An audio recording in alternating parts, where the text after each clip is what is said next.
We want to update you on this breaking news we have been following for almost an hour now. Officials have confirmed that there has been a shooting inside Regency Square Mall. This is off North Parham Road in Henrico County. Our 8 News reporter Nate Eaton has been on the scene and he has a live update for us right now. Nate? Yeah, Ava Joy, let me show you exactly where this situation took place. Right behind me is the food court. You can see there are still several police cars and an ambulance here. This ambulance pulled up within the past 5 or 10 minutes or so. Now, the shooting happened within the past hour. At the food court, we are told that at least one shot rang out and multiple people went running. Now, we just spoke with a woman who was inside of the food court. She said she was eating at Chick-fil-A when she heard this gunshot go off inside of the bathroom. She heard the shot, and then she said she saw several men running from the bathroom, about 4 or 5 men running from the mall and outside of the mall. She, of course, was stunned. She said she jumped on top of her child to protect her, and she says what she described was chaos going on inside of the mall. Now, she said that the police came in and moved everybody inside of the food court to the Forever 21 store and that they shut the gate and locked it down. We are told from people who have left the mall within the past few minutes that every store has pulled down their gate and that the stores are on lockdown as we speak. In fact, at this Sears building, there are some employees that are standing at the door. Inside of the door, they can't leave, and nobody is allowed to come inside. Now, as far as any victims, at this point, we have not heard if anybody was shot. We did see one woman carried on a stretcher from outside of the food court into an ambulance that was parked in the parking lot. She was loaded inside. We don't know if she was shot or if this was another medical condition. And Josh Landon actually just finished speaking with the Henrico County Police Department. He's going to join us now. Josh, what's the latest information? Yeah, we just spoke to the police chief a few minutes ago. He tells us there are 2 injuries right now, and they don't seem to be related to the shooting. They know one for sure isn't related directly to the shooting. When people were trying to evacuate the mall, one person was injured trying to get out of the mall along with a big crowd, and those are related to her injuries. And then another person, they're not sure exactly, but at this time it doesn't appear those injuries are connected with the shooting. Okay. So and they said at least only one shot was fired inside the restroom. Inside the restroom, one shot fired. 2 injuries, but that not dealing. They weren't actually shot. Yeah, they don't appear to be related to the shooting. Do they have any idea on suspects or anything? Right now, all they have is a very vague description. A male, black male, around 6 feet tall, dreadlocks, wearing a red hoodie. Outside of that, they don't have any other description at this time. So it's a very vague description. Do they have any other information as far as security precautions inside the mall? Reporter Nate Eaton for continuing coverage of today's series of severe weather. He's at the Diamond, where there's been some damage as well. Nate?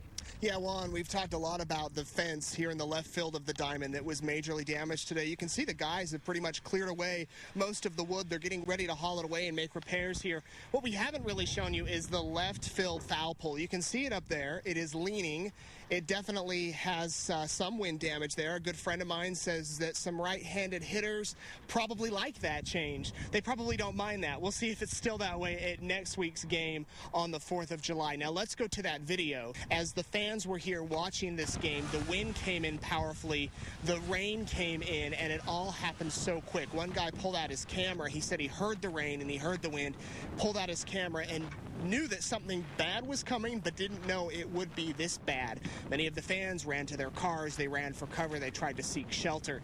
Now, what happens from here? Well, the Flying Squirrels tell me that they want to have next week's game on the 4th of July. That's the next time the Squirrels are scheduled to play here. They say that everything should go as planned. They don't anticipate any major damage. Everything should be fixed and ready to go by then. Fans can still plan on coming here. A few of the boxes received some damage, but overall not too bad, and miraculously we're told that nobody was injured during all of this, but a lot of people shaken up, a lot of people attending a baseball game that they likely won't forget for quite a while. Reporting live at the Diamond tonight, I'm Nate Eaton. Back to you guys. I'm here with one of the men who kind of played a key role in all of the events today. We're outside the apartment complex. Patrick Cavanaugh, you're inside your apartment, correct? Correct. Describe what happened and what you did. I was sitting there and I heard 3 loud booms. Didn't sound like explosions. So I got up and went out to my sliding door back deck and looked down and saw a pilot laid on the ground. His sheet still hooked to the building. As soon as I saw him, I knew exactly what had happened. I didn't think it was that close.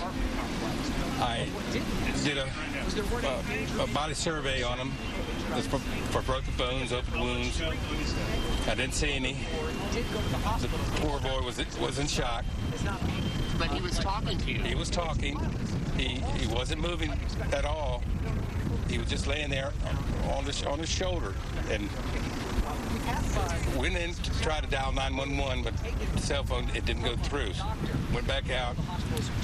Our neighbors, my nephew next door, we had some neighbors to help pick the guy up. Once I found it, didn't feel like he had any broken bones.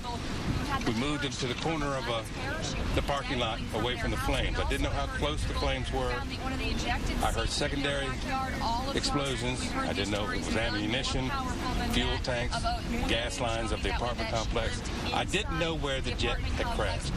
But you heard it, and you had a pilot lying, what, on your back deck? On the back deck. And what were his injuries like? He just, from what I could tell, he didn't have any open wounds. He just had a little blood, I think, around the nose area. I didn't feel any broken bones. He was conscious. He was in shock. So I made a decision. When I saw the black smoke come across the top of the building, I knew we had to move, regardless. You've had quite a health history yourself. This was pretty remarkable for you.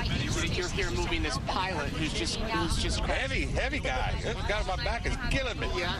Talk about how you were able to do this. I've gone, like I said, I've had 5 heart attacks. It was my old rescue squad training, adrenaline.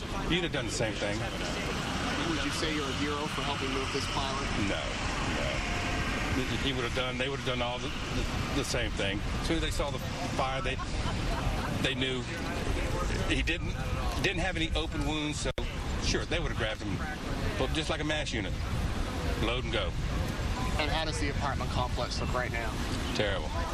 I think my apartment building is okay, but we've got a lot of damage. My sister and mother just moved out 2 weeks ago, apparently, where the jet came down, and I think their building's destroyed.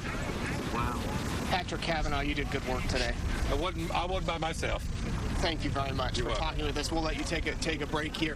I want to kind of set the stage from where we're at. The apartments are back here. There's a lot of media here from all over the place, as you can imagine. The apartments are back here behind some of these stores along this main road where we are at here in Virginia Beach. We're expected to hear a news conference around 5:15 for an update. 6 people taken to the hospital, including 2 pilots and 4 civilians who were inside of the apartment. Miraculously, we're told that none of these injuries are critical, non-life-threatening injuries after this jet came crashing down here about a half mile from the ocean. News reporter Nate Eaton is live at Robins Stadium, where one of the school's last soccer games is scheduled to begin, and fans are showing their support. Yeah, Gene, just a few minutes ago, the women finished playing, and right now, these banners right here are being given out. It says, "Carry the flag." On the back, "Passionate, loyal, united, save Richmond soccer and track." If you look over here, you can see T-shirts are being passed out. They're getting set up to hand out some food here. Of course, many in the soccer community here at U of R are still stunned over the decision that they learned about 2 weeks ago, right before they took the field against VMI, that the soccer program for men is going away. Instead, the university is replacing it with a men's lacrosse program. Now, a meeting was held earlier this week with the U of R president, and many upset people showed up saying they don't appreciate this move, that soccer is an institution here and that it should not go away. Very frightening afternoon for everybody inside of this building. You know, there's more than just a law firm in here. There's several different other businesses, including the county's economic department. They're upstairs on the 3rd floor, but all of the action, we're told, happened down on the ground level. I spoke with a receptionist working inside of that law firm. Patty Orris says it was a normal afternoon when suddenly her life changed forever.